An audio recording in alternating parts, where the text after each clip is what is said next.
பார்த்தீங்கன்னா 2010ல் ரிலீஸ் ஆனுச்சு. படத்தோட director Mithran R Jawahar. இந்த படத்தோட மியூசிக் டைரக்டர் விஜய் ஆண்டனி அவர்கள். இந்த படத்துல தனுஷ், ஜெனிலியா நடிச்சிருக்காங்க.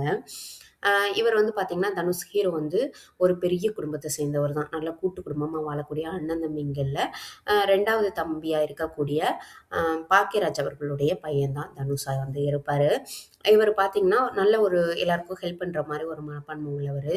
வெளியூர்ல தங்கி படிச்சுட்டு வருவாரு. அப்ப இவங்க ஃபேமிலில இருக்கக்கூடிய ஒரு பொண்ணு வந்துட்டு ஒரு பையன லவ் பண்ணியிருப்பாங்க. அப்ப வீட்ல யாருமே ஒத்துக்க மாட்டாங்க அப்படின்ற தெரிஞ்ச விஷயத்துல, இவரு தான் ஹெல்ப் பண்ணி கல்யாணம் பண்ணி வைப்பாரு. அந்த கல்யாணம் பண்ணனால வீட்ல உள்ள அவ்வளோ பேரும் கோவப்பட்டு, "நீ வீட்டுக்கே வரக்கூடாது" அப்படின்ற மாரி ஒதுக்கி வச்சுருவாங்க. வீட்ட விட்டு தள்ளி இருப்பாரு.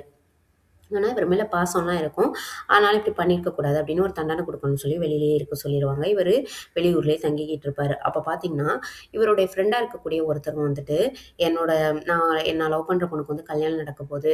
நீ தான் எப்படியாவது தூக்கிட்டு வந்து எனக்கு கல்யாணம் பண்ணி வைக்கணும் அப்படின்ற மாரி சொல்லியிருப்பாங்க. இவர் என்னடான்னா மகால் மாறி போயிருவாரு. வேற ஒரு பொண்ண கடத்திட்டு போயிருவாரு. அது பார்த்தீங்கன்னா ஜெனிலியா.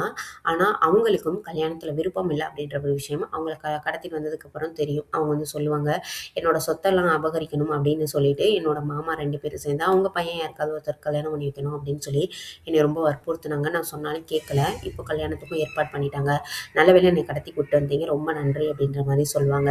அதோட இவங்க எங்கே தங்குறது அப்படின்னு யோசிக்கும்போது, பேசாம நம்ம வீட்டுக்கே கூட்டிட்டு போயிரலாம் அப்படின்ற மாரி முடிவு பண்ணி, ஒரு ஃப்ரெண்டு அப்படின்னு சொல்லிட்டு வீட்டுக்கு வந்து கூட்டு போலான்னு சொல்லிட்டு முடிவு பண்ணுவாரு. அப்ப வீட்ல கொண்டு போய் விட்டுருப்பாரு. அவங்க ஃபேமிலியோட எல்லாரும் சேர்ந்து கோயிலுக்கு போகும்போது, ஜெனிலியா வந்து அவங்க மாமா வந்து ஆளுங்கள வச்சு கடத்திருவாரு.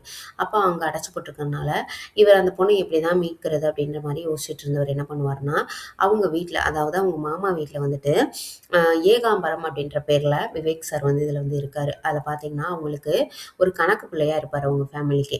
அவங்க கூட போயிட்டு நம்ம போய் வேலைக்கு சேர்ந்துக்கலாம். சேர்ந்துட்டு எப்படியாவது அந்த ஃபேமிலிக்குள்ள போயிட்டோம்னா, அந்த பொண்ண எப்படியாவது காப்பாத்திரலான்ற ஒரு முடிவுல, இவரு போயிட்டு அவங்க கிட்ட பேசுறது, வைக்கிறது எல்லாம் பண்ணுவாரு. என்ன பண்ணிருவாருன்னா, அவருக்கு வந்துட்டு ஒரு கற்பனையிலேயே ஒரு கேரக்டர வந்து உருவாக்க முடியும் அப்படின்ற மாரி, ஒரு எண்ணத்த வந்து அவர் மனசுக்குள்ள இவரு புகுத்த ஆரம்பிச்சுருவாரு.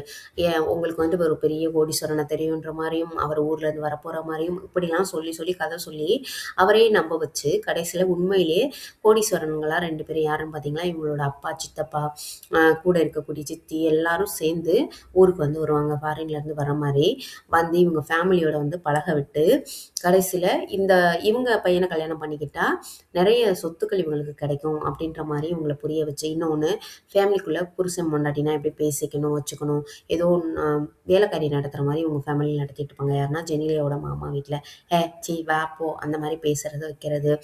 சாப்பிட்டாங்களா என்னன்னு கேட்காம இருக்கிறது. அந்த மாரி விஷயங்கள் நெறைய விஷயங்கள இவங்க ஃபேமிலி போய் நுழைஞ்சதுக்கப்புறம் அவங்க நெறைய கத்துக்குருவாங்க. அப்புறம் கடைசியில புரிய வச்சு தனுஷ்க்கு வந்து கல்யாணம் பண்ணியும் வைப்பாங்க. ரொம்ப ஹாப்பி எண்டிங்கா இந்த படத்த வந்து முடிச்சிருப்பாங்க.